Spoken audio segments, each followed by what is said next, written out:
নবীজি বলেছেন ওমরু ফিল জান্নাহ, ওমর জান্নাতি। দেখেন আমি আপনি যদি হকের উপর চলি কি বলা হবে? লোকটা হকপন্থী। এতটুকু তো নাকি? কি বলা হবে? লোকটা হকপন্থী। ওমর সম্পর্কে নবীজি বলেছেন উল্টা কথা। কি? দারাল হাক্কুল হাইসু দারা। ওমর যেদিকে যায় হক তার পেছনে পেছনে যায়। ওমর হকপন্থী না, বরং হক ওমরপন্থী। আল্লাহর হাবিব যখন জান্নাতে গেছেন মেরাজের সময়, জান্নাত দেখে আসছেন না? তো যাইয়া হযরত ওমরের বাড়িও দেখছেন। দুনিয়া এসে নবী এত উচ্ছ্বাস প্রকাশ করতেছে যে জান্নাতে ওমরের বাড়িটা দেখছি, আহ কি যে সুন্দর, কি যে সুন্দর। আমার মন চাইছিল একটু ভেতরে ঢুকি, না জানি ভেতরটা কত সুন্দর, বাহিরটা এত সুন্দর।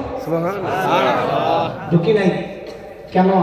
উনি ওমরের যে প্রেস্টিজ, আত্মমর্যাদা, গায়রত, হায় অনুমতি ছাড়া ঢুকলে যদি ওমর মাইন্ড করে, এজন্য ঢুকি নাই। আল্লাহ সাইয়েদিন ওমর বাচ্চাদের মতো হাউমাউ করে কান্না শুরু করছেন, আপনি কাদের তো রাসূলুল্লাহ, আপনার সাথে আমার আত্মমর্যাদা তো, আহ কেন একটু ঢুকলেন না? তা আমিও তো জানতে পারতাম বাড়িটা ভেতরে কত সুন্দর। এই মানুষ আল্লাহ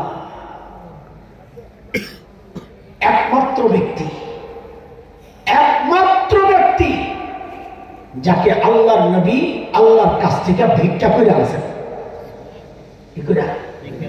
ভিক্ষা করে আনছেন। দুইজনের ব্যাপারে দোয়া করতেন, আল্লাহ ওমর ইবনে হিশাম, ওমর ইবনুল খাত্তাব, এই দুইজন মানুষকে আল্লাহ হেদায়েত দিয়ে দাও, আমার পক্ষে বানায় দাও। আল্লাহ তাআলা জানাইয়া দিয়েছেন ওমর ইবনে হিশাম ওটা হবে না। ওমর ইবনে হিশাম মানে আবু জাহেল। নবীজি দোয়া করতেন, আল্লাহ আবু জাহেল পরে নাম করছে আবু জাহেল, মানুষ ডাকতে হারে আবুল হিকাম, মহাপণ্ডিত। দুনিয়ার মানুষ যারা নিজেদের অনেক কিছু মনে করে, হেরে তাচ্ছিল্যের সাথে শব্দ একটা লাগায় দেয়।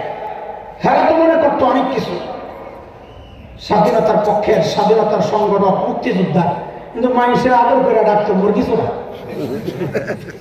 শুনছেন কি রাখতো? মুরগি চোরা। হ্যাঁ তো মনে করতো আমি সাধারণ সম্পাদক আওয়ামী লীগের মতো দলে, বাপরে বাপ কত ক্ষমতা, পাবলিক ডাক্তার কাউকে দেবে। এটা সিস্টেম, আমি বলতেছি এটা সিস্টেম।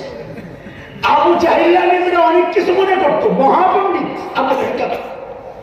নবীজি নাম দিছে আবু জাহেল। যে আল্লাহ বুঝে না, আল্লাহ চিনে না, তার মাথায় কিচ্ছু নাই। ইন্না ফি খালকিস সামাওয়াতি ওয়াল আরদি ওয়া ইখতিলাফিল লাইলি ওয়ান নাহার লাআয়াতিন লিউলিল আলবাব। যার মাথায় মগজ আছে সে তার স্রষ্টা চিনে। বুঝা গেল এগুলোর মাথায় মগজ নাই।